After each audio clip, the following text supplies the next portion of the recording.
یہ قرآن وہ دنیا کے سمندر میں نکلی ہوئی چوٹی ہے، اور ہر انسان ایک کشتی ہے۔ یہ کشتیاں رواں دواں ہیں۔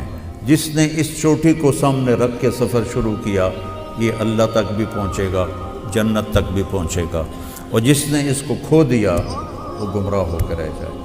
جنت میں ایک مجلس ہوگی جس میں صرف علماء جمع ہوں گے اور کوئی نہیں، اور اللہ ان پر قرآن کے علوم کھولے گا،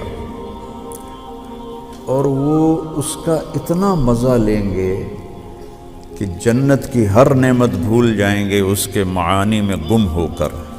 اور جب تک جنت قائم ہے یہ محفل لگتی رہے گی۔ علم کا منبع قرآن ہے، اور یہ اللہ کا کلام ہے، اس کی کوئی انتہا نہیں۔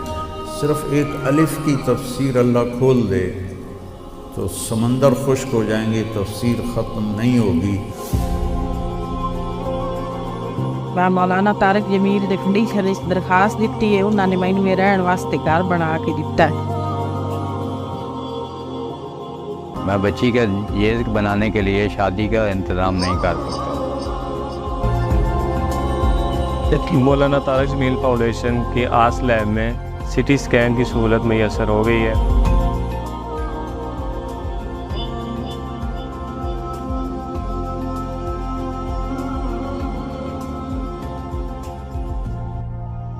علیکم ورحمۃ اللہ وبرکاتہ۔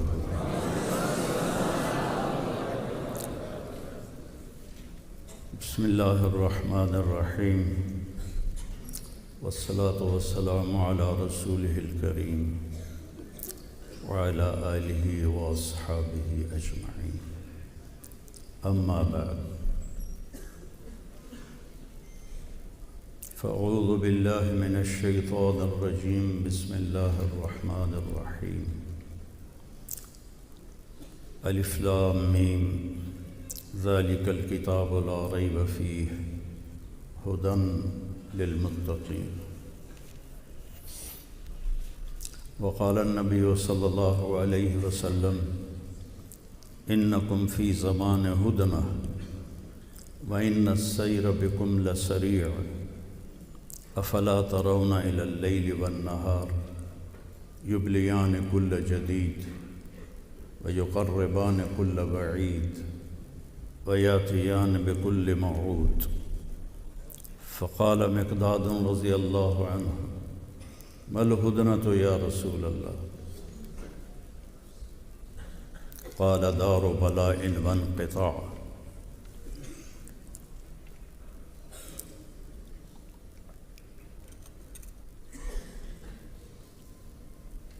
قال دار بلاء وانقطاع، فإذا التبست عليكم الأمور فقطع الليل المظلم فعليكم بالقرآن فإنه ماحل مصدق وشافع مشفع، من جعله أمامه قاده إلى الجنة ومن جعله خلفه ساقه إلى النار، او کما قال صلی اللہ تبارک و تعالی علیہ وسلم۔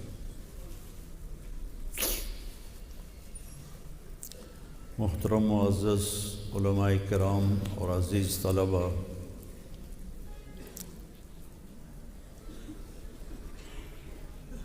انسان دنیا میں جاہل پیدا ہوتا ہے۔ واللہ اخرجکم من بطون امہاتکم لا تعلمون شیئا، اللہ نے تمہیں ماں کے پیٹ سے نکالا، تم کچھ بھی نہیں جانتے تھے۔ باقی مخلوق کے بارے میں اللہ فرماتا ہے ربنا الذی اعطی کل شیء خلقہ ثم ہدی، ہر چیز کو پیدا کیا، اسے ہدایت دی، اور انسان سے فرمایا لا تعلمون شیئا۔ پھر یہ بڑی محنت کرتا ہے، کوئی دنیا میں بہت اونچا جاتا ہے، کوئی دین کے علوم میں بہت اونچا جاتا ہے۔ اس پر ایک آیت اللہ نے پھر بیان فرمائی ہے وما اوتیتم، اوتیتم میں ہماری محنت کی نفی اللہ کر رہا ہے۔ کہ میں نے تمہیں دیا ہے تم نے نہیں لیا، وما اوتیتم جو تمہیں ملا ہے، پھر من العلم تھوڑا سا علم، من تبعیض کے لیے ہے، جو تمہیں تھوڑا سا علم ملا ہے، پھر اس کے اوپر تاکید الا قلیلا، تھوڑے کا بھی تھوڑا ہے، تو اس پر کوئی آدمی کیا فخر کر سکتا ہے کہ میں عالم ہوں، علامہ ہوں۔ اور یہ علم اور یہ قرآن علم کا منبع ہے، اور یہ اللہ کا کلام ہے۔ اللہ نے تورات اپنی زبان سے ادا نہیں فرمائی، زبور اپنی زبان سے نہیں، انجیل اپنی زبان سے نہیں، قرآن کی اللہ نے خود تلاوت فرمائی۔ تو یہ اللہ کا کلام ہے۔ جو ایک فتنہ اٹھا تھا مخلوق، قرآن مخلوق ہے، تو کتنے علماء قتل ہوئے۔ مامون، پتہ نہیں آپ لوگ منطق کیوں پڑھاتے ہو؟ مامون منطق کو لانے والا ہے، مامون، اور حافظ الحدیث تھا اور حافظ القرآن تھا، اور منطق پڑھ کے گمراہ ہو گیا۔ آپ کہتے ہو منطق پڑھ کے دین سمجھ میں آتا ہے؟ گندے پانی سے وضو ہو سکتا؟ یہ تو گندگی ہے ساری۔ اس کو تو یونان والے بھی بھلا چکے ہیں، آپ چھوڑنے کے لیے تیار ہی نہیں ہیں۔ مامون کو گمراہ کر دیا بشر مریسی نے، کہ وہ منطق میں بہت آگے چلا گیا، تو اس کے عقلی دلائل سے مامون متاثر ہو گیا، اور اس نے کتنے علماء قید کیے، کتنے شہید کیے۔ امام شافعی نے حیلہ کر کے اپنی جان بچائی۔ مامون نے کہا ما تقول فی القرآن، مامون نے بلایا امام شافعی کو، ما تقول فی القرآن، کیا کہتے ہو قرآن کے بارے میں؟ تو انہوں نے زبردست توریہ کیا، تعنینی، اس کا ایک مطلب ہے مجھ سے پوچھ رہے ہو، دوسرا مطلب ہے میرے بارے میں پوچھ رہے ہو، تعنینی۔ انہوں نے کہا نعم، قال مخلوق، کا مخلوق، نہ آگے نہ پیچھے، بس ایک لفظ بولا مخلوق۔ فخلا سبیلہ، کا ٹھیک ہے، یہ بھی ہمارے مذہب پر ہے۔ وہ وہاں سے بھاگے اور مصر جا کے پناہ لی، اور وہیں ان کا انتقال ہوا۔ مامون جیسا حافظ الحدیث اور حافظ القرآن اور خیر القرون کے دور میں وہ منطق پڑھ کے گمراہ ہو گیا۔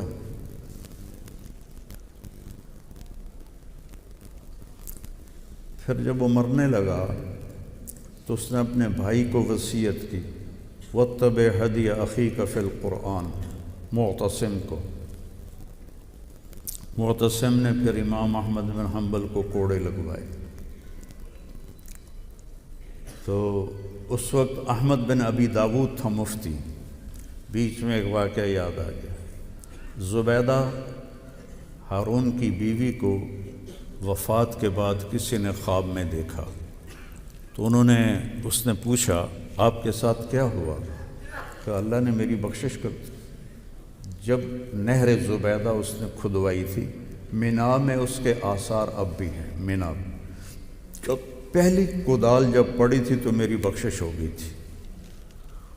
تو وہ کہتا ہے پھر تمہارا تو رنگ پیلا زرد ہوا پڑا ہے، یہ کیا ہے؟ تو اس نے کہا کہ میرے برابر قریب میں بشر مریسی دفن ہے، اس کو قبر نے جھٹکا دیا ہے، اس کے جھٹکے کی آواز سن کر سب کے رنگ پیلے پڑ گئے۔ معتصم نے پھر امام احمد بن حنبل کو کوڑے لگوائے۔ کہنے لگا کون ہے جو کم سے کم کوڑوں میں جان لے لے؟ تو ایک حبشی نے کہا میرے 10 کوڑے کھا کے آدمی مر جاتا ہے، تو آ جا۔ 60 کوڑے مارے. اور ایک اور تاریخ کی کتاب میں نے پڑھا کہ ایک غلام کو بلاتا، وہ 2 کوڑے مارتا، اس کو ہٹا کے پھر دوسرے کو تازہ کو بلاتا، وہ 2 وہ مارتا. اس طرح 30 آدمیوں نے 60 کوڑے. تو آپ پر غشی سی تاری تھی. تو احمد بن ابی داود نیچے آیا اور کہنے لگا اب بھی اگر تو میرے کان میں کہہ دینا کہ قرآن مخلوق ہے تو میں تمہیں خلیفہ کے عذاب سے بچا لوں گا. تو نے ایسے جھرجھری لی اور فرمایا اب بھی اگر تو کہہ دے کہ قرآن اللہ کا کلام ہے، غیر و مخلوق ہے، تو میں تمہیں اللہ کے عذاب سے بچا دوں گا. معتصم اسی پہ مر گیا. پھر واسق کا دور آیا. یہ تینوں ہارون کے بیٹے تھے، مامون، معتصم، واسق. واسق کو ایک مراسی نے توبہ کروا دی. مراسی میں آج اپنی زبان میں کہہ رہا ہوں، مسخرہ. اس کے دربار میں جیسے ہمارے ذمہ داروں کے ہوتے ہیں، آج تک میں نے اس روایت کو باقی رکھا ہوا ہے. باقی تو ڈیرے ویران ہو گئے ہیں، تو میرے پاس آتے ہیں، میں سب کو رجا کے بھیجتا ہوں. تو وہ ایک دن روتا ہوا آ گیا، کہنے لگا امیر المومنین عظم اللہ اجرک فی القرآن، اللہ تعالیٰ قرآن کے بارے میں آپ کو بہت اجر عظیم عطا فرمائے. تو اس نے کہا وما بالقرآن، قرآن کو کیا ہوا ہے؟ کہا مات القرآن، کہ قرآن مر گیا ہے، فوت ہو گیا ہے. اب نمازوں میں کیا پڑھیں گے، اب تراویح میں کیا پڑھیں گے؟ وہ کہنے لگا ویحک، تیرا ستیہ ناس، کبھی قرآن بھی مر سکتا ہے؟ کہ نعم القرآن مخلوق وکل مخلوق یموت فمات القرآن. بڑے بڑے علماء جس کو قائل نہیں کر سکے تھے، انہوں نے کہا امیر المومنین قرآن مخلوق ہے، ہر مخلوق نے مرنا ہے، تو قرآن بھی مخلوق ہے، فوت ہو گیا ہے. تو اس ایک نکتے نے واسق کو توبہ کی توفیق دی، لیکن اس نے اظہار نہیں کیا، نہ اپنی دعوت کو ختم کیا. متوکل جب آیا تو اس نے پھر معتزلہ کا خاتمہ کیا اور ان کو حکومت سے نکالا. تو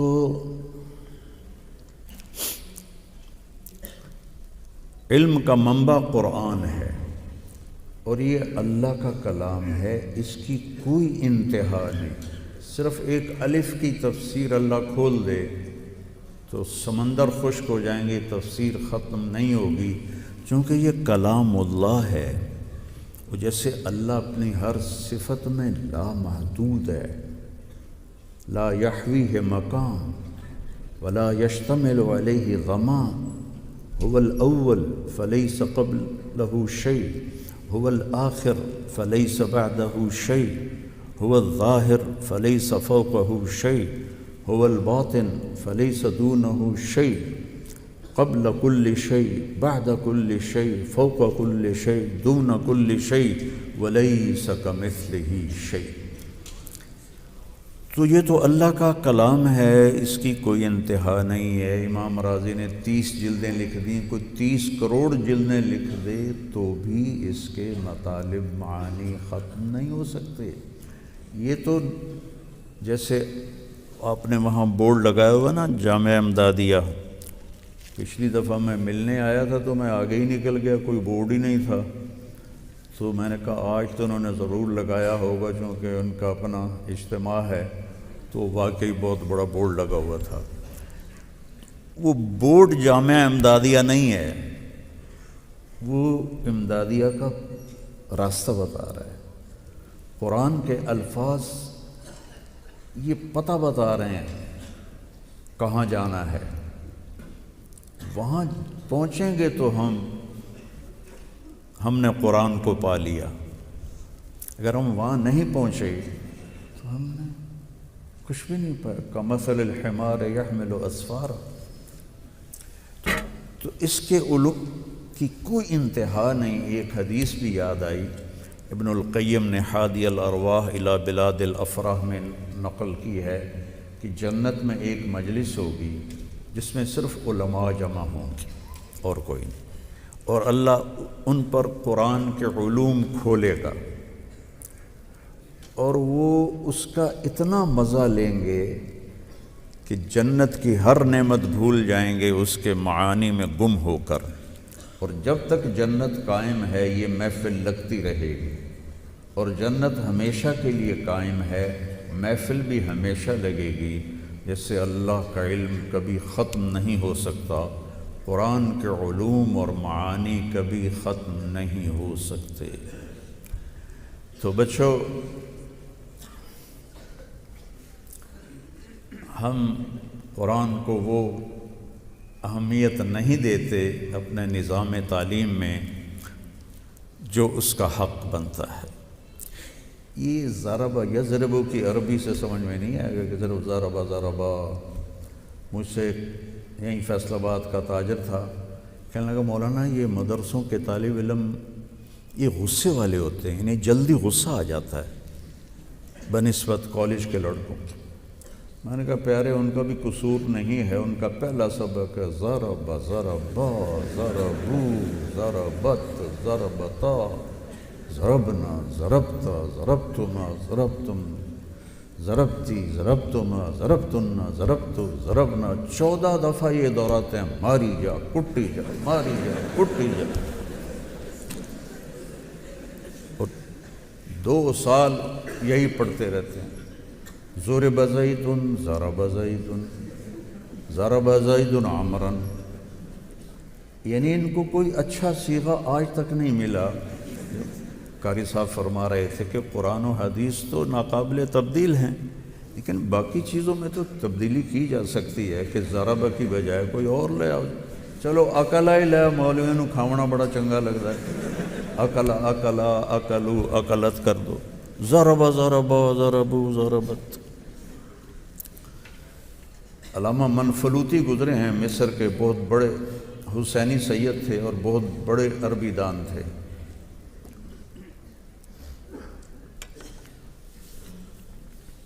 انہوں نے اپنی کتاب میں ایک واقعہ نقل کیا ہے کہ مصر پر جب ترکی کی حکومت تھی تو وہاں ایک گورنر آیا، عثمانی بادشاہوں نے بھیجا داؤد. اس کو عربی پڑھنے کا شوق ہوا تو اس نے ایک عالم کو بلایا کہ مجھے عربی سکھاؤ. تو اس نے اس کو نحو شروع کروائی. تو ضرب زید عمرا. تو وہ تھوڑا خر دماغ تھا، کہنے لگا کیا واقعی زید نے مارا ہے عمر کو؟ کہا نہیں مارا نہیں ہے، ویسے مثال ہے. کہا تو تم بادشاہوں کو جھوٹی مثالیں سناتے ہو، اس کو قید کر دو. قید ہو گیا. دوسرا آیا، تیسرا آیا، چوتھا آیا، 5واں آیا. 18 علماء قید ہو گئے. ہر ایک کے پاس مثال ہی یہی تھی اور وہ یہی بات پوچھتا. پھر کہتا بادشاہوں کا کہ جھوٹ بولتے ہو.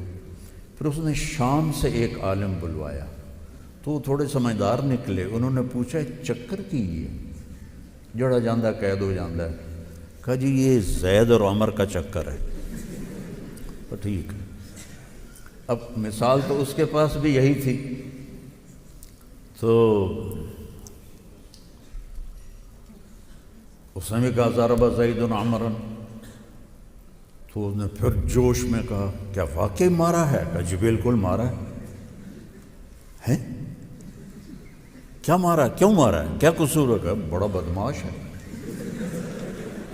بڑا بدماش ہے. اچھا کیا بدماشی اس کی؟ کہا آپ کا نام کیا ہے؟ اس نے کہا، میں نے کہا داؤد. کہا داؤد میں 2 واو ہوتی ہیں، لیکن کبھی آپ نے دیکھا ہے کہ آپ کے نام کے ساتھ 2 واو لکھی جائیں؟ ایک واو لکھی جاتی ہے، دوسری کا یوں وہ بنا کے نشان. آپ کے نام میں 2 واو ہیں اور عمر میں 1 واو ہوتی ہے. اس بدماش نے یہ کیا ہے کہ آپ کے نام کی واو چرا کے اپنے ساتھ لگا لی ہے، عمر بن گیا ہے. اس نے تو آپ کا نام چرا لیا ہے تو اس کی تو ہوٹ ٹھکائی ہونی چاہیے. سکے لتر مارو انہوں. وہ کہنے لگا ہیں اچھا تو کسی مولوی نے مجھے یہ تو نہیں بتایا. وہ آپ سے ڈر گئے تھے، میں تو انہوں کھلی گل کر دی تھی. کہتے چلو ٹھیک ہے، انہوں ہی چھاڑ دیا ہوتے تنوں ہی نام دینا. تو جتنی عربی ہم پڑھتے ہیں اس سے قرآن نہیں سمجھ میں آئے گا۔ اور جس طرح ہم پڑھتے ہیں، جب میں نے جلالین پڑھی تو اس کے ساتھ ہدایہ ثالث تھا جو ویسے ہی دماغ کھا جاتا ہے۔ عام طور پہ آج کل تو نہ پڑھنے والے کو سمجھ میں آتا نہ پڑھانے والے کو۔ ہمارے استاد تھے رحمۃ اللہ علیہ، وہ زیادہ وقت ان کا تبلیغ میں گزرا اور پھر ان کو مدرسے رائمنڈ میں بٹھا لیا۔ اب جہاں کہیں اٹکتے وہ کہتے اجتہاد کرو، جو تمہاری سمجھ میں آ جائے وہی ٹھیک ہے، بس وہی ٹھیک ہے۔ اور پھر اس کے ساتھ مشکات کے 2 سبق، پھر جلالین 2 طرف سے۔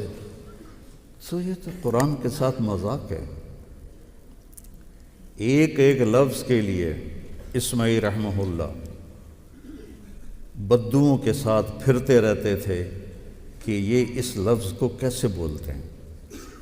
متاع وما الحیات الدنیا وما الحیات الدنیا فی الآخرۃ الا قلیل، متاع الدنیا، متاع۔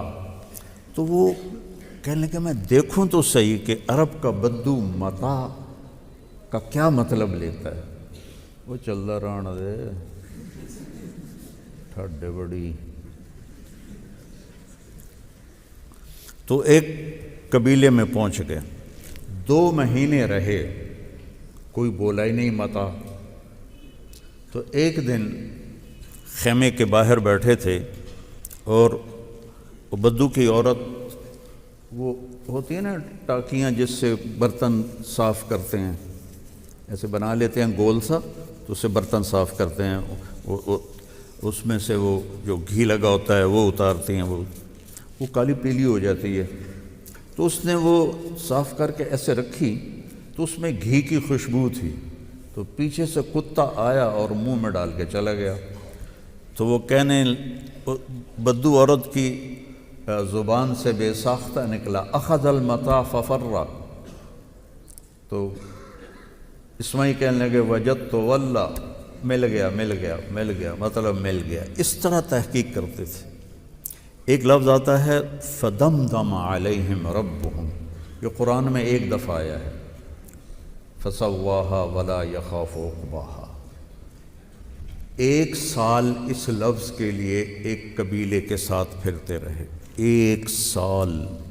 چونکہ قلیل الاستعمال لفظ ہے، رباعی ہے تو بہت کم استعمال ہوتا ہے۔ 1 سال، تم 1 سال میں ساری جلالین پڑھ لیں۔ میں نے بھی ایسا ہی کیا ہوا ہے، میں کوئی 30 مار خاں کوئی نہیں ہوں، میں نے بھی جلالین ایسے ہی پڑھی ہے۔ یہ تو بعد میں اپنے ذوق سے جو کچھ اللہ نے دیا اور دیکھا۔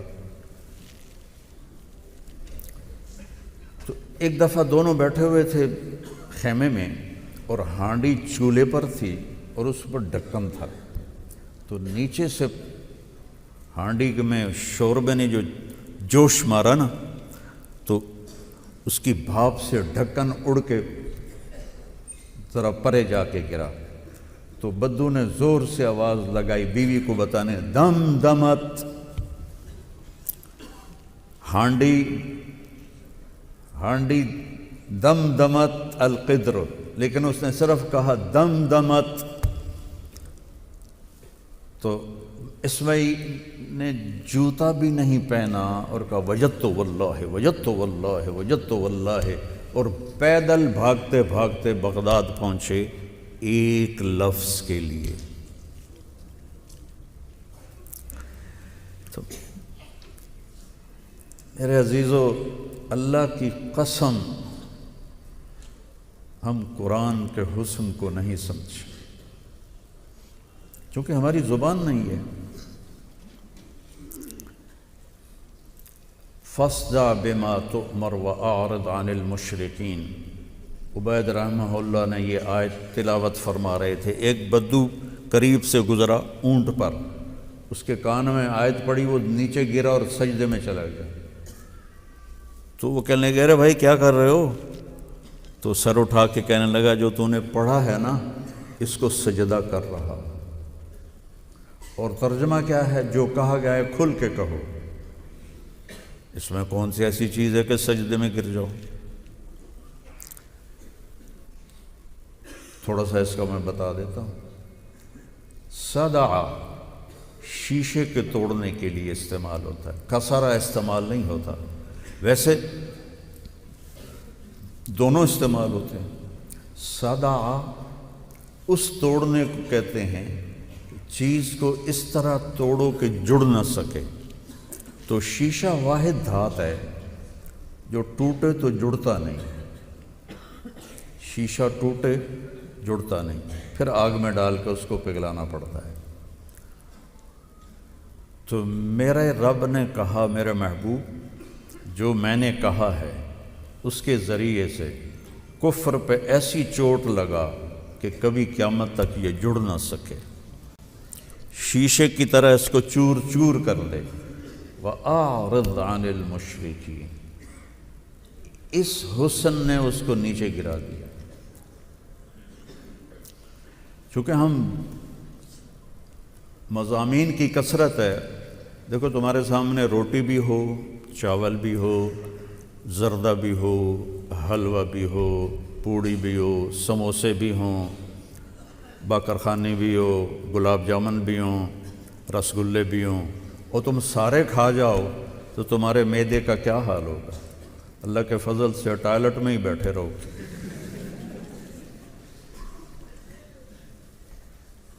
میں جب اسکول پڑھتا تھا بہت شرارتی تھا، تو میں نے وہ کھانے کی جو دیگ تھی نا اس میں جمال گوٹا ڈال دیا۔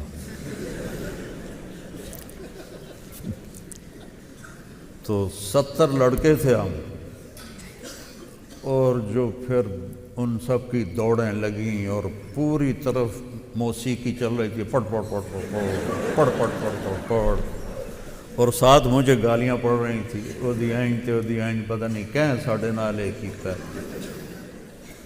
تو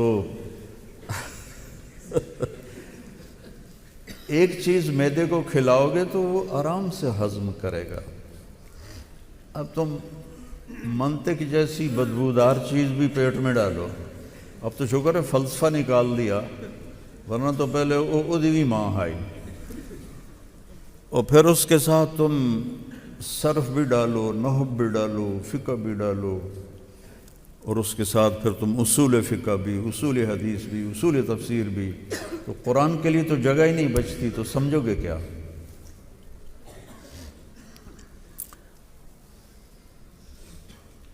میں ایک آپ کو مثال دیتا ہوں۔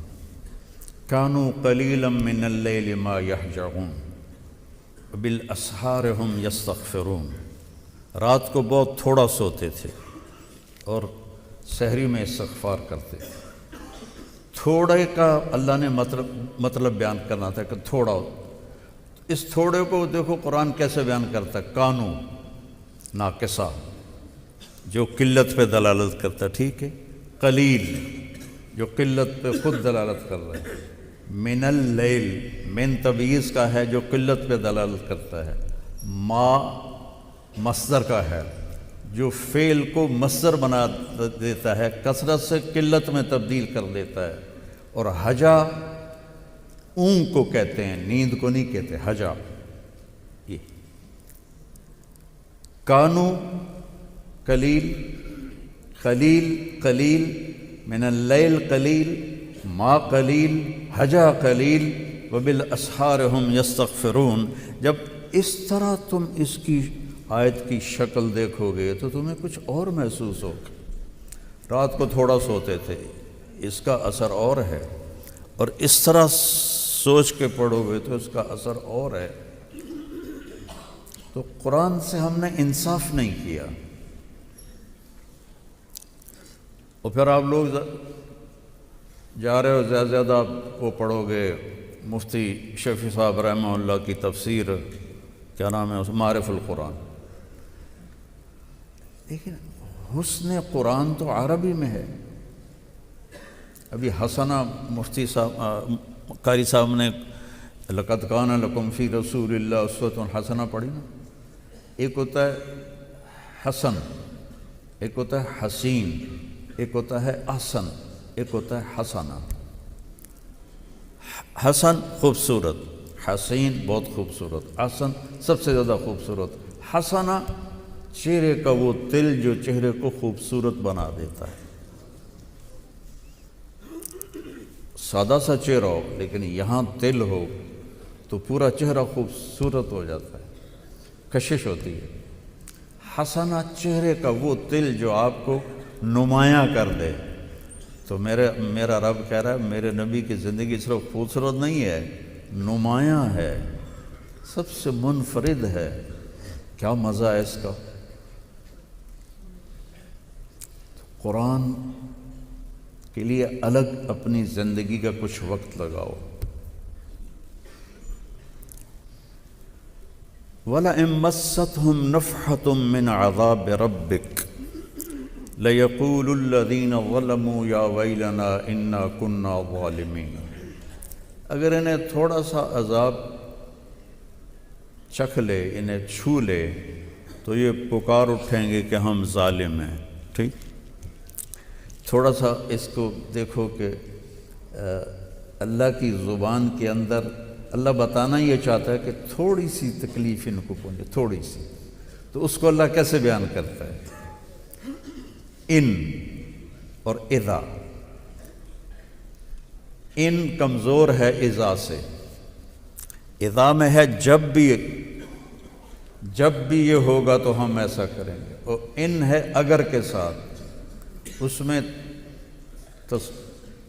تسلسل نہیں ہے, ایک دفعہ کا اشارہ ہے. والا ان مسا چھونا, لمس چھونا, لمستہم, اصابتہم, اخذتہم.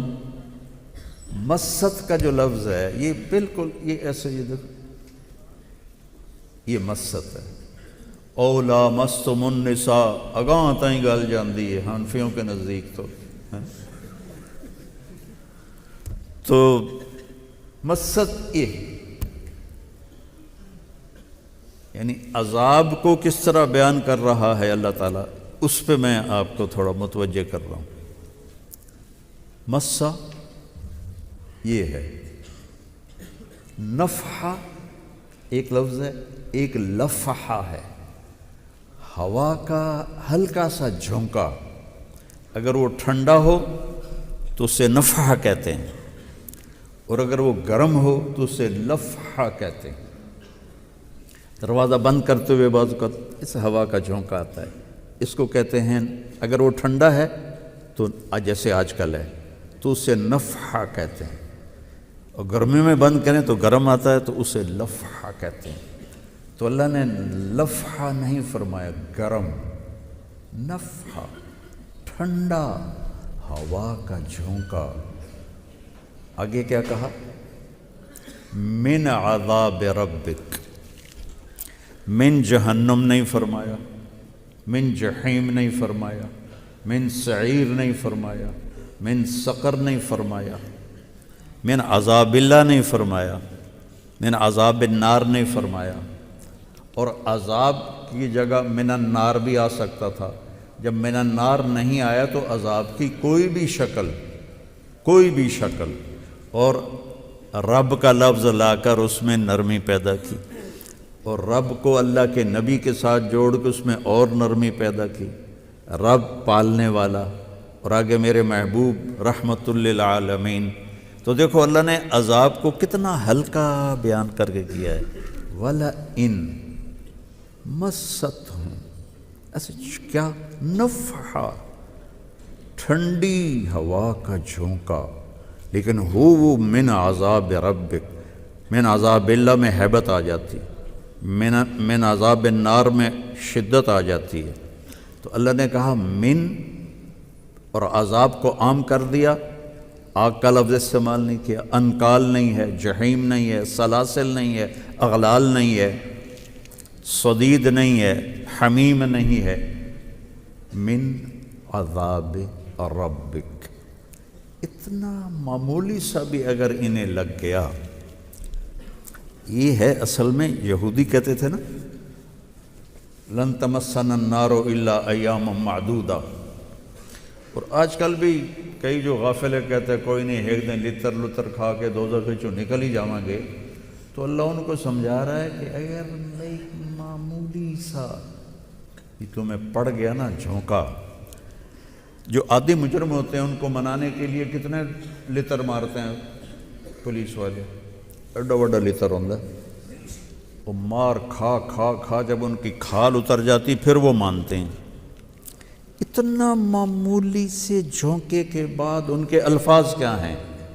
لا یقولن الذین ظلموا، لام نون تاکید کا، کہ وہ پکار اٹھیں گے یا ویلنا، تباہی اور بربادی کے آخری درجے کو ویل کہتے ہیں، یا ویلنا من بعثنا من مرقدنا، تباہی اور بربادی کے لیے ویل آخری لفظ ہے۔ انا کنا ظالمین، ایک معمولی سی جھونکے عذاب میں سے آ گیا تو تم پکار اٹھو گے کہ ہم ہمیشہ ظالم تھے، ہم ہمیشہ ظالم تھے۔ اب جنت کی طرف آ جاؤ۔ وَلَكُمْ فِيهَا مَا تَشْتَهِي أَنفُسُكُمْ وَلَكُمْ فِيهَا مَا تَدَّعُونَ، جو چاہو گے ملے گا، اور جو ناممکن سمجھتے ہو تدعون وہ بھی ملے گا۔ ایک روایت میں آتا ہے کہ جہنم میں بادل اٹھے گا تو جہنمی کہیں گے شکر ہے پانی آ گیا، تو اس میں سے مزید انگارے برسیں گے۔ اور جنت میں ایک بادل اٹھے گا، وہ آتے ہی مشک و عنبر کی بارش کرے گا، پھر پوچھے گا تمنوا علیہ، اہل جنت تمنا کرو، جو تمنا کرو گے میں برسا دوں گا۔ تو احمد بن ابی الحواری تبع تابعین میں سے ہیں، وہ فرمایا کرتے تھے جب مینوں لب گیا نا موقع تو میں تو آکھنا سونیاں سونیاں حوراں میرے اتنے بارش کر لے۔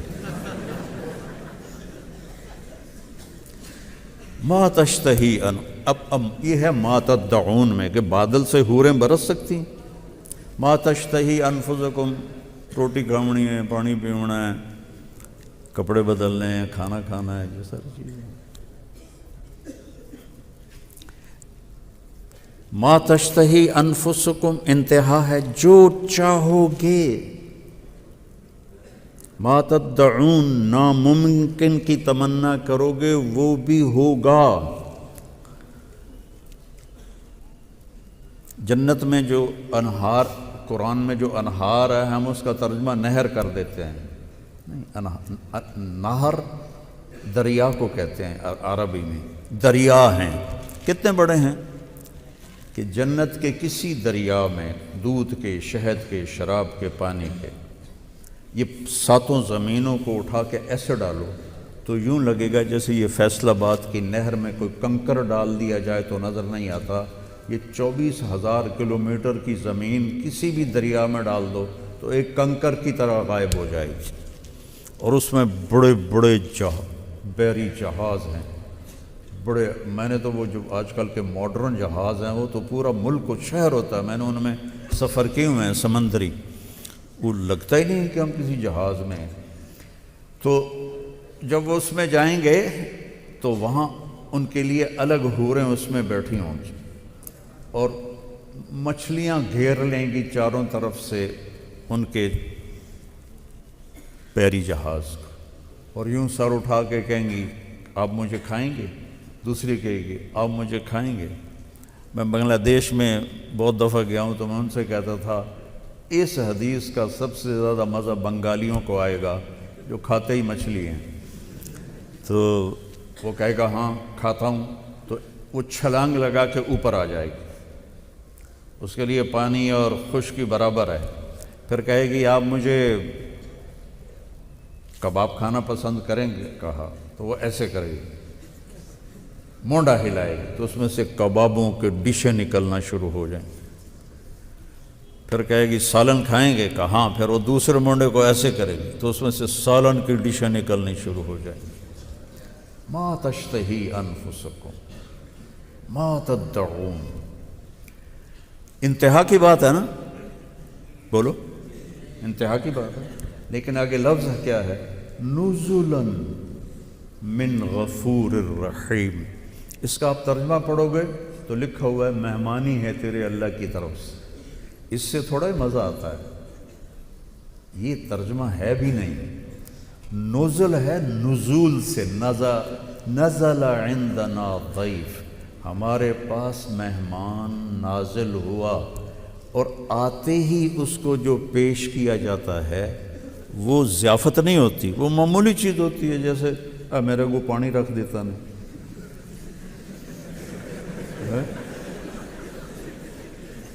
اس کو نزل کہتے ہیں۔ اگرچہ روٹی میں نے کوئی نہیں کھاونی، لیکن میں ویسے دسدا پیا کہ یہ نزل ہے، تمہارے سامنے مثال ہے۔ اور عربوں میں آپ چلے جاؤ تو بادشاہ کی دعوت بھی کھائی ہے قطر کے، اور عام لوگوں کی بھی، قہوہ اور کھجور پہلے پیش کیا جاتا ہے، اس کو کہتے ہیں نزل۔ اور ہم جو ہمارے ملک میں ہے جوس پہلے پیش کیا جاتا ہے، سردیاں ہوں تو سوپ پیش کیا جاتا ہے، پھر کھانا بعد میں ہوتا ہے۔ تو وہ معمولی سی چیز جو مہمان کے آتے ہی اسے دی جاتی ہے اسے کہتے ہیں نزل، ضیافت ابھی باقی ہے۔ تو میرا رب کہہ رہا ہے ما تشتہی انفسکم اور ما تدعون، یہ ہے تیرے رب کا قہوہ اور کھجور، اے امدادیہ دا ٹھڈا پانی۔ اور جب ضیافت تمہاری کروں گا تو پھر تم دیکھو گے کہ میں کیا کرتا ہوں تمہارے ساتھ۔ اب سبحان اللہ نکلی کہ نہیں نکلی؟ وہ قاری صاحب زبردستی کلوا رہے تھے، کہو سبحان اللہ، یہ آپ پہ بولی جاتے ہیں۔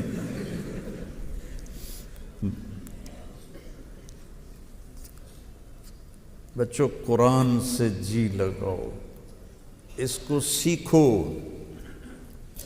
اس کے حسن و جمال کو سیکھو۔ ایک اور آپ کو سنا،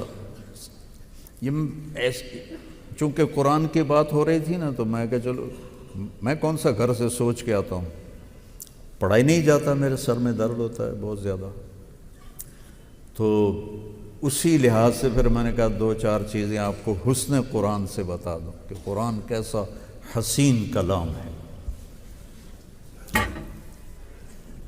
میں نے شروع میں آیت پڑھی تھی الف لام میم ذالک الکتاب لا ریب فیہ، لا ریب فیہ کا ترجمہ سب نے کیا، اس میں کوئی شک نہیں، شک خود عربی زبان کا لفظ ہے۔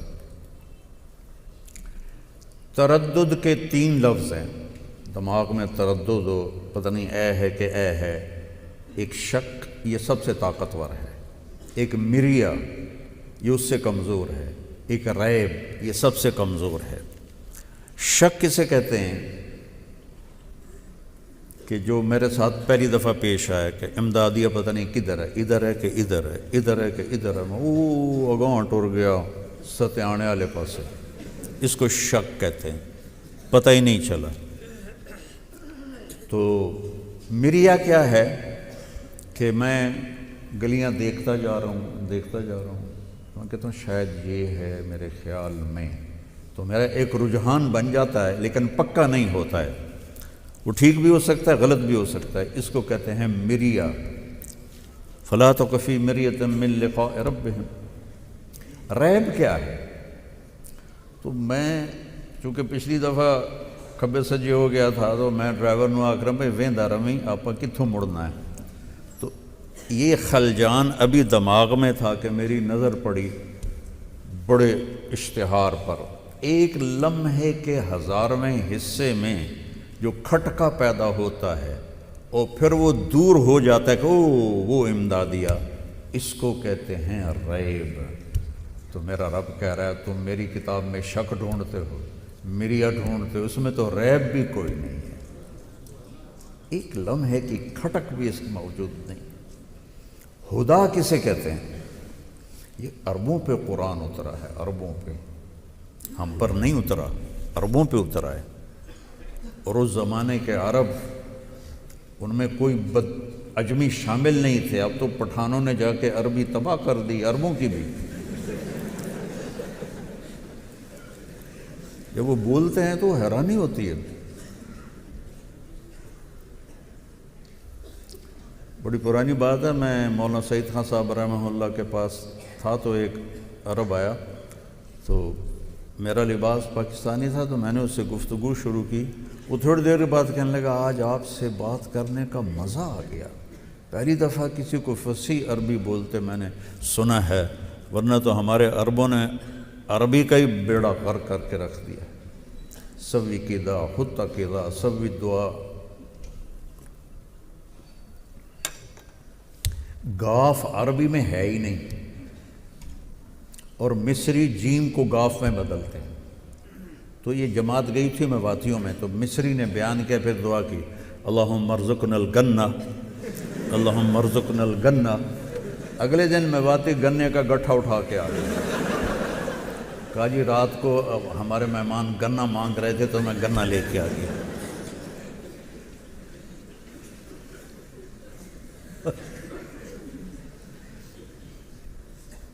حسن قرآن تک تب پہنچو گے جب عربیت کے اندر کچھ مہارت پیدا کرو گے.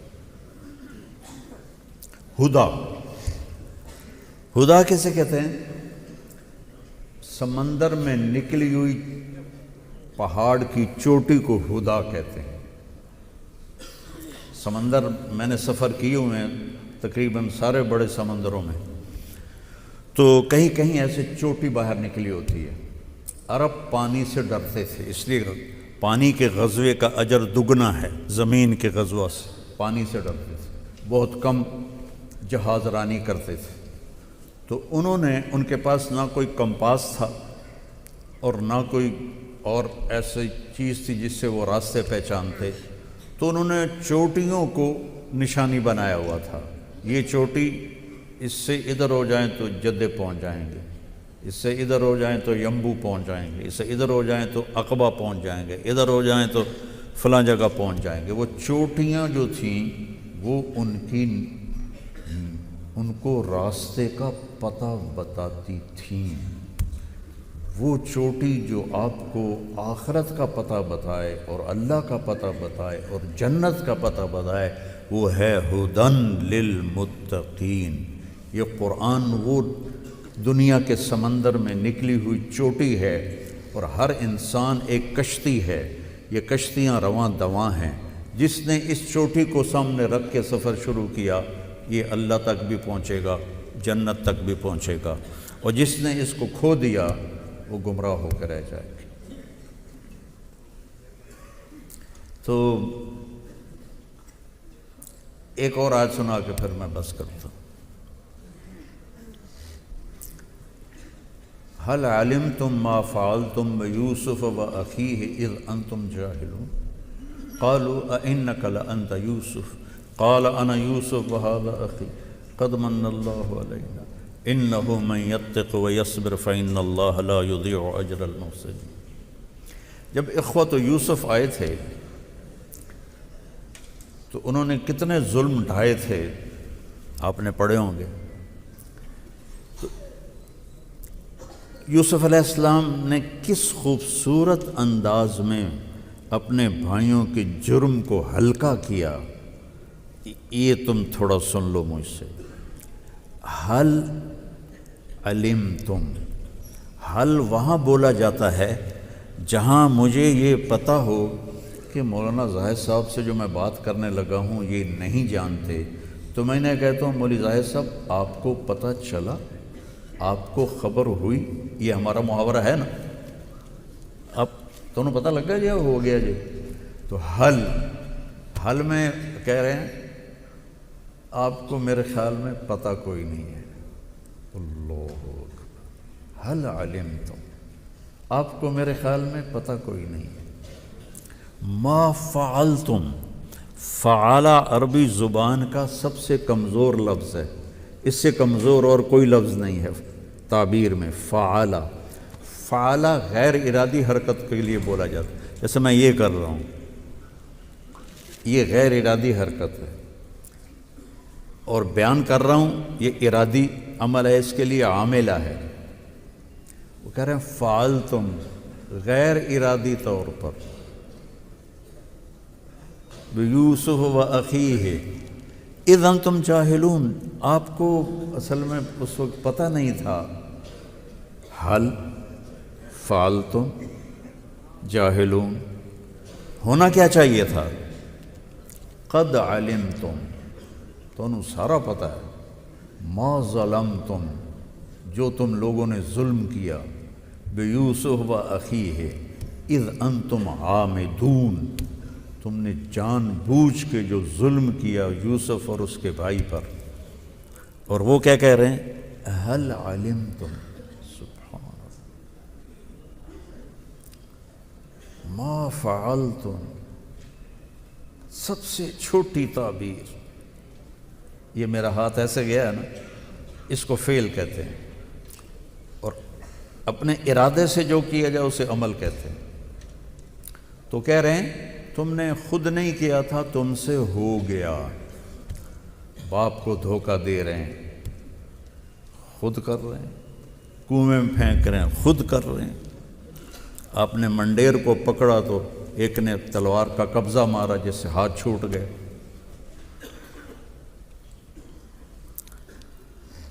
اوہو، ایک لطیفہ یاد آ گیا. ہمارے دیہاتی خطیب جیسے ہوتے ہیں، وہ بیان کر رہا تھا یوسف علیہ السلام کا قصہ. جدو یوسف علیہ السلام نے دے بھائیاں نے کھوئے سٹیا تے آواز آئی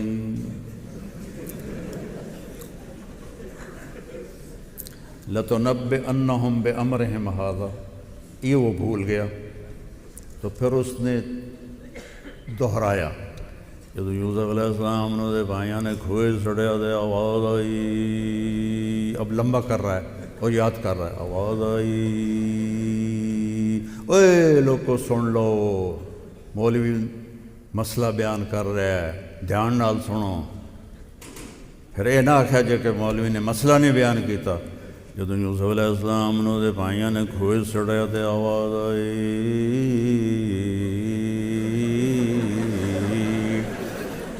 اب یاد نہیں آ رہا. ان کا چوتھی دفعہ کچھ تو بولنا پڑے گا. کہنے لگا ہن فیصلے دی گل سن لو. جدو یوسف علیہ السلام نے دے بھائیاں نے کھوئے سٹیا تے آواز آئی کڑم.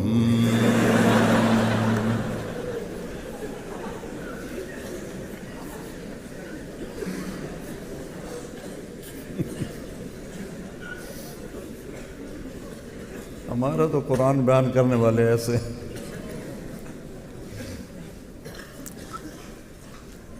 تو حل علمتم کی جگہ ہوتا قد علمتم، ما فعلتم کی جگہ ہوتا ما ظلمتم، اذ انتم جاہلون کی جگہ ہوتا اذ انتم عامدون. اب آگے یوسف علیہ السلام نقاب رکھتے تھے.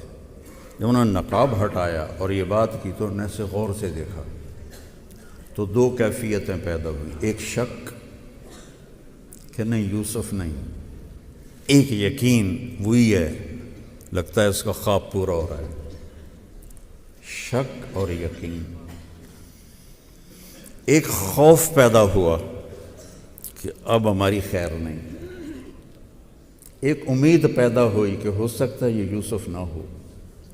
تو دو متضاد کیفیتیں ہیں، شک یقین، خوف اطمینان.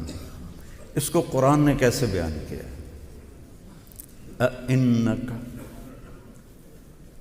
استفہام اِنَّا کے اوپر لا رہے ہیں. اِنَّکَ، پھر لَأَنْتَ یوسف، میرے چہرے کو تم پڑھنا پھر تمہیں اس آیت کا صحیح مزہ آئے گا.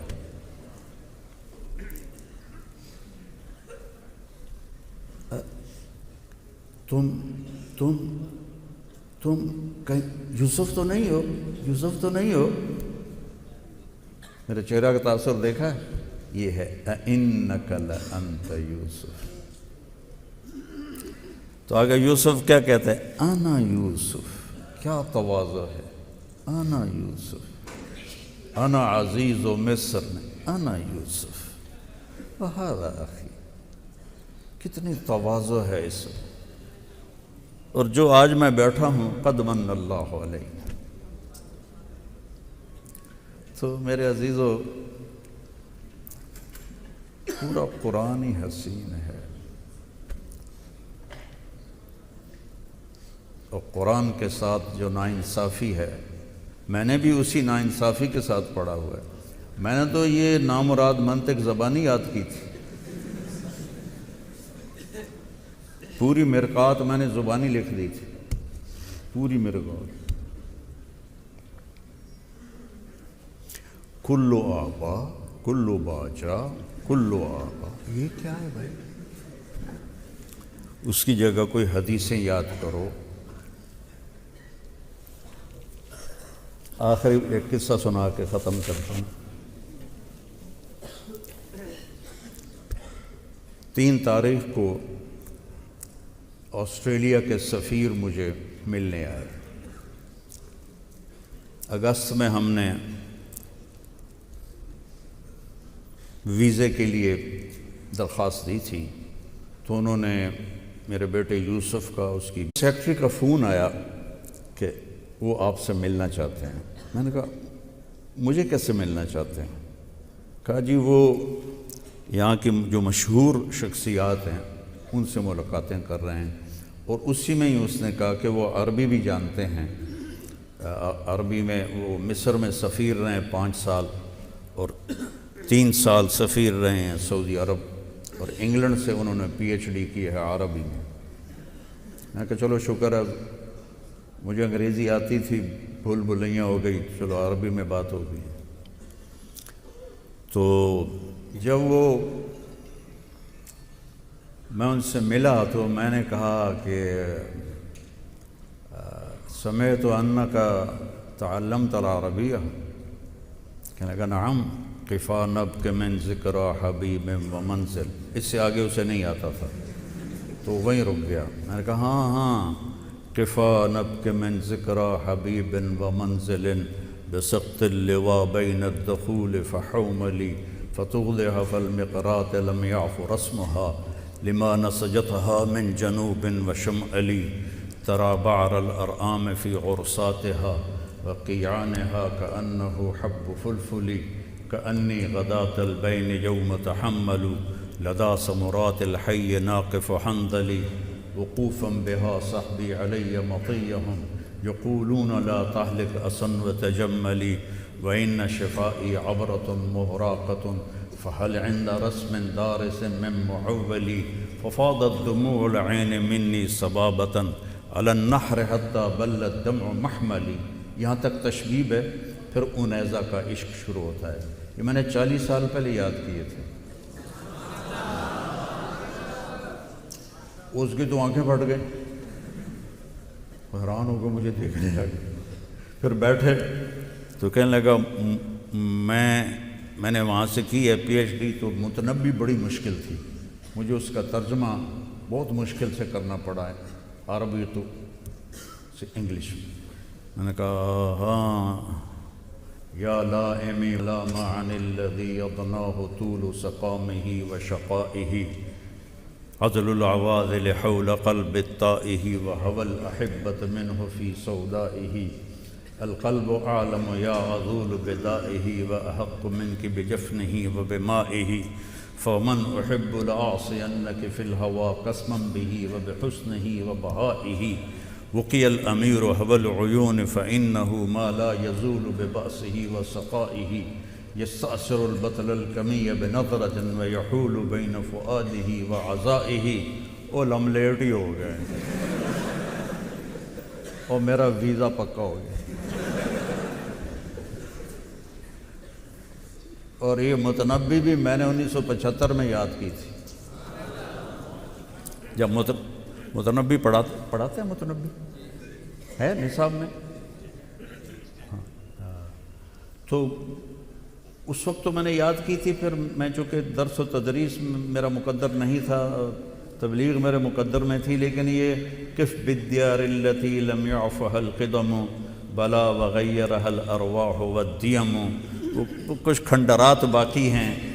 تو بأب الشموس الجانحات غواربا اللابسات من الحریر جلاببا المنہبات قلوبنا وعقولنا المنہیات الناہبات الناہبا حاولنا تفدیتی وخفن مراقبا فوضعنا ایدیہن فوق ترائبا بعد ہوا کا صبرت ام لم تصبرا وبقاک ان لم یجر دمعک او جرا کم غرہ صبرک وابتسامک صاحبا لما رآہ فی الحشا ما لا یرا امر الفؤاد لسانہ وجفونہ فقتمنہ وکفا بجسمک مخبرا۔ بیٹے میں نے بعد میں جان ماری ہے، دلہن کا گھونگھٹ نہ اٹھاؤ تو تمہیں کیا پتہ کالی ہے کہ چٹی ہے؟ تم نے قرآن تو پڑھا ہے، اس کا گھونگھٹ نہیں اٹھایا۔ تو آج میں نے دیکھو سال کے لیے بھی نہیں کہا، آپ کو چلے کے لیے بھی نہیں کہا، میرا درد ہے، یہی درد میرے جگر میں ہے، مجھے مار ڈالے گا بس سوا کہ ہمارے جو بر صغیر میں قرآن کو وہ مقام نہیں دیا جاتا جو فقہ کو دیا جاتا ہے۔ اور خواجہ غلام فرید بہت بڑے عالم تھے، تو ان کے شخصیت کو سامنے رکھ کر ان اشعار کو اس کی جگہ پہ فٹ کرنا۔ سکھری تروش منصوری نو، حسین بن منصور الحلاج، سکھری تروش منصوری نو ہن ٹھپ رکھ کنز قدوری نو۔ حالانکہ خود بڑے عالم ہیں، جو غلو فی الفقہ ہے اس کی بات کر رہے ہیں، نفی نہیں کر رہے۔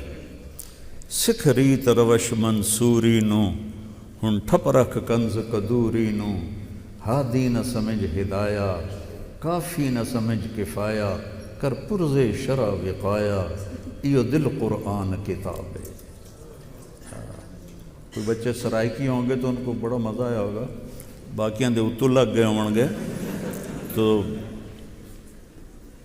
قرآن سے دل لگا، اور اس کے لیے تمہیں عربی میں جان مارنی پڑے گی، ورنہ خالی کڑم والے مولوی بنو گے تم سارے، آواز آئی کڑم۔ اور غیبت چھوڑ دو، غیبت چھوڑ دو، نفرت چھوڑ دو، چاہے مذہبی ہے، چاہے کوئی کسی کو ناراضگی سے ہے، دل سے نفرت نکال دو۔ اہدنا، ہم سب کے لیے ہدایت کی دعا، اہدنی نہیں ہے، اہدنا ہے۔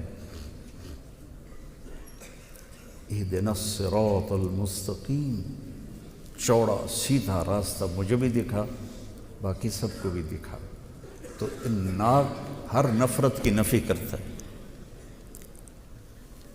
اور پھر اللہ پہ قربان جاؤں، آزاد نہیں چھوڑا کہ ٹھیک ہے، نہیں، مخصوص ہے صراط الذین انعمت علیہم۔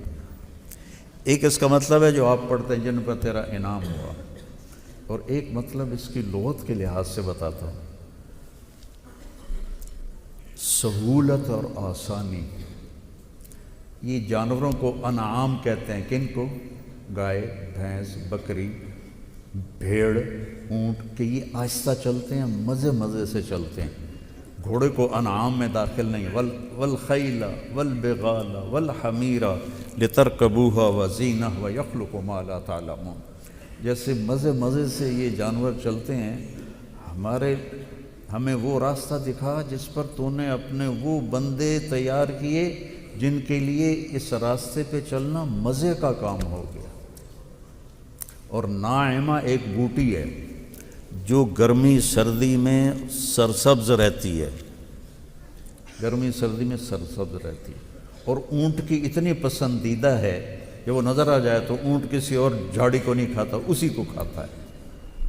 تو جیسے اونٹ کے لیے تو وہ جھاڑی اس کی مرغوب بنا دیتا ہے، یہ راستہ ہمارے لیے ایسا ہی مرغوب بنا دے۔ اور جن کو تو نے سہولت سے یہ راستہ پا، سہولت کا مطلب یہ نہیں کہ وہ سوتے سوتے تو ایک ہمارا ساتھ ساتھی کہتے یا اللہ سوتے سوتے کھاتے کھاتے پیتے پیتے ہدایت عطا فرما. تو یہ مطلب نہیں ہے، مشقتیں ان پر بھی آتی ہیں لیکن ان کے لیے مشقت مزہ بن جائے. اب ابو شیش کے شعر یاد آ گئے، معاف کرنا مولانا میں ادھر ادھر ہو رہا ہوں. وقف الہوا بی حیث انت فلیس لی متأخر عنہ ولا متقدم اجد یہ ایک شعر سنانا تھا.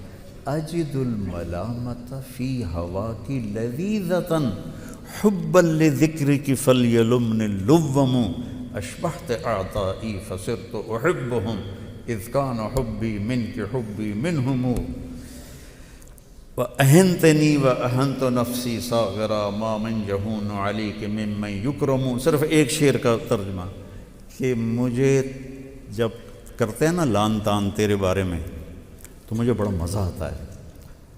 چلو شعر ہی سن لو. نہ مانوں گا نصیحت پر نہ کرتا میں تو کیا کرتا کہ ظالم ہر بات پہ تمہارا نام لیتا تھا. یہ ترجمہ ہے کہ میں نے نصیحت نہیں ماننی پر تیرا نام آتا ہے تو میں گم ہو جاتا ہوں. تو جب مجھے لان تان کی پرواہ نہیں رہتی. تو ابو شیش کہہ رہا ہے کہ میں تیرے بارے میں جب لان تان سنتا ہوں نا تو مجھے بڑا مزہ آتا ہے کیونکہ اس میں تیرا نام آتا ہے بار بار بار بار بار بار. تو اس نام کی لذت مجھے گالی گلوچ بھلا دیتی ہے. آسانی کا مطلب یہ نہیں کہ وہ مشقتوں سے نہیں گزرتے. آسانی کا مطلب ہے کہ ان کے لیے مشقتیں آسان ہو جاتی ہیں، ان میں ان کو مزہ آتا ہے. تو بچوں قرآن سیکھو. جب آپ فارغ ہو جاؤ قرآن ڈھونڈو. تخصص فی الفقہ ہو رہا ہے ہر جگہ ہر جگہ ہر جگہ ہو رہا ہے. تو قرآن کو بھی یہ بڑے بڑے علماء بیٹھے ہیں یہ کروا سکتا ہے. میں تو خالی ہوں وہ ڈھول وجاون والا ڈھول چی گلاں گپاڑے نال لوکاں نوں راز. اقبال بڑا اپدیش کہے من باتوں میں موہ لیتا ہے گفتار کا غازی بن تو گیا کردار کا غازی بن نہ سکا. تو میں تو خالی باتیں رہ گئیں. لیکن بیٹا بہت اہم چیز میں نے آپ کو بتائی ہے، بہت اہم چیز بتائی. امانت تب پہنچاؤ گے جب تمہیں کچھ آتا بھی ہوگا، جب تمہیں پتہ بھی ہوگا. تو اس کے لیے عربی ادب، عربی یہ جو تھے نا سید قطب جن کو جمال ناصر نے پھانسی دے دی تھی، یہ دہریہ قسم کے ادیب عربی تھے. تو کسی نے ان سے کہا تو اتنا بڑا عربی دان ہے، قرآن دے. قرآن سب سے بڑا عربی کا خزانہ ہے. تو قرآن پڑھتے پڑھتے ہدایت مل گئی اور پھر انہیں فی ظلال القرآن سب سے فصیح تفسیر ظلال القرآن ہے. تو میری بات لمبی ہو گئی، ابھی مفتی صاحب نے بھی بات کرنی ہے. اور میں یقین مانو 2 گولیاں کھا کے آیا تھا، وہ میرا خیال تھا آدھا پونا گھنٹہ 2 موبائلوں کو ٹرکا کے میں چلا جاؤں گا. لیکن آپ کو دیکھ کے پھر میرا جی چاہا کہ میں اپنے دل کا درد آپ کے ساتھ سانجھا کروں کہ ہم قرآن سے جڑیں، قرآن سے جڑیں.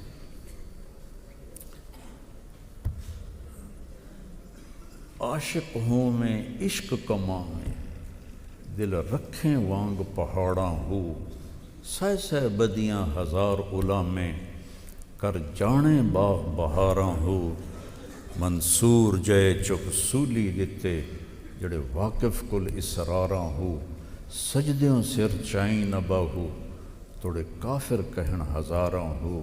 یہ عشق کرو گے قرآن سے تو پھر کچھ یہ سفر آسان ہوگا. نیت کرتے نا انشاءاللہ صاحب. تو اگر آپ بچے آپس میں کوئی 2 بچے لڑے ہوئے ہوں تو اٹھ کے صلح کر لینا. میں نے ایک مدرسے میں بیان کیا دورے کے بچے ہوں تو میں نے یہ بات کی کہ کوئی آپس میں لڑے ہوئے ہوں تو صلح کر لینا. اس میں کچھ میرے شاگرد بھی تھے تو ایک نے آ کے بتایا کہ استاد جی 2 لڑکے تھے جو میزان کے سال میں آپس میں لڑے تھے اور آج تک وہ ایک دوسرے سے بات نہیں کرتے تھے. 8 برس گزر گئے تھے, آج انہوں نے صلح کی ہے. تو تم جوان ہو, گرم خون ہے, تو کبھی کسی سے لڑائی بول بلارا ہو گیا ہو, صلح کر لینا. اللہ کو صلح بہت پسند ہے. اللہ آپ کی زندگی کو قبول فرمائے اور ان سارے اساتذہ کو انتہائی جزائے خیر عطا فرمائے جو اس طرح جان توڑ محنت کر رہے ہیں, آپ کو پڑھا رہے ہیں. اللہ تعالیٰ مولانا نذیر احمد صاحب رحمہ اللہ سے ایک استفادہ میں نے بھی کیا ہے. اذا جاءک المنافقون قالوا نشهد انک لرسول اللہ. تو میں نے بہت سو سے پوچھا کہ یہ انا کیوں ہے, یہاں تو انا ہونا چاہیے. فعل کے بعد ہے نا, نشہد انک رسول, یہ نشہد انک لرسول اللہ. کئی علماء سے پوچھا.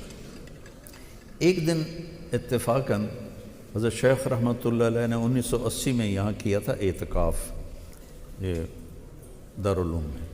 تو جمعہ کا دن تھا اور مجھے مولانا کے ساتھ جگہ مل گئی اور ابھی خطبہ شروع ہونے میں دیر تھی. تو میں نے کہا چلو ان سے بھی پوچھ لیتا ہوں. میں نے کہا حضرت ایک مسئلہ اٹکا ہوا ہے کئی سال سے کہ یہ انا کیوں ہے. تو انہوں نے فرمایا یہ جو لام ہے نا رسول کے اوپر, یہ فعل کو عمل کرنے سے روک دیتا ہے. آپ نے کیا لفظ بتایا تھا؟ تعلیق. ہاں, وہ فعل کو معلق کر دیتا ہے. تو ان سے یہ ایک سبق میں نے سیکھا ہوا ہے. اور جو کسی کو حرف پڑھا دے تو حضرت یہ کہتے ہیں میں اس کا غلام ہوں. ٹھیک ہے. ہاں, ہمت ہو تو تبلیغ میں بھی وقت لگا دینا. چوری تو جاندہ, ہیرا پھیری تو نہیں جاندہ. میرے والد صاحب وفات پائی نا 88 میں, تو میں ڈیرے میں بیٹھا ہوا تھا. 1 مہینہ گزر گیا تھا. ایک اونٹ سوار ڈیرے میں داخل ہوا, بوڑھا ضعیف. کہتا اللہ بخش دا ڈیرا ہی ہوئے. میں کہا جی ہاں. تو کون ہے؟ میں کہا جی میں دا پتر ہاں. تو اتر آیا, آ کے بیٹھا. آدھا میں تیرے دادے دا نوکر ہاں, اللہ بخش نو میں جھولیے کھڑایا ہوا ہے. تو میں آیا پرچاون واسطے. میں کہا چاچا کدوں آیا؟ کہ میں لڈن کچھ 100 کلومیٹر اونٹ پہ چل کے آیا. 90 کے قریب اس کی عمر تھی. میں نے رات اس کو ٹھہرایا. صبح جب جانے لگا تو داڑھی اس کی شیو تھی. میں کہا چاچا ایک گل تو من میری. ایک پتر دس. میں کہا تیری ایڈی عمر ہو گئی ہے ہوں داڑھی تو رکھ لو. آندا میرا بچڑا ساری حیاتی کیتیاں چوریاں, ہوں توبہ تا کر لئیے پر ککڑ حالی بھی لکا لینا.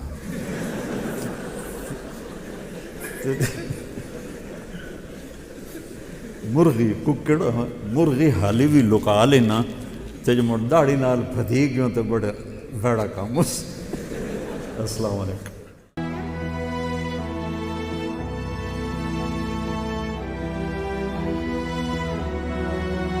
سیلاب دے نال بہت زیادہ نقصان تھیا ہے. ہمارے کمرے 4 دیواریاں مکمل گر گئی.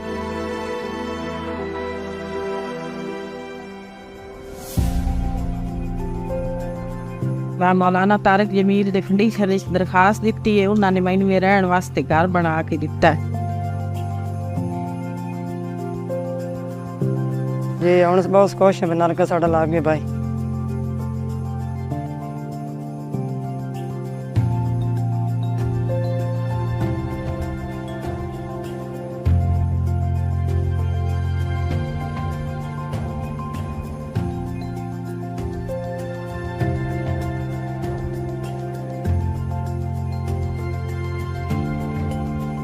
میں بچی کا یہ بنانے کے لیے شادی کا انتظام نہیں کر سکتا ہوں.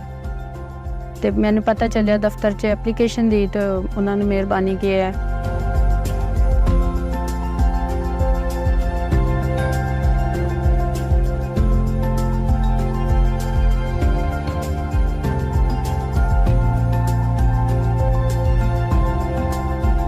مولانا طارق جمیل فاؤنڈیشن کی آس لیب میں سی ٹی اسکین کی سہولت میسر ہو گئی ہے.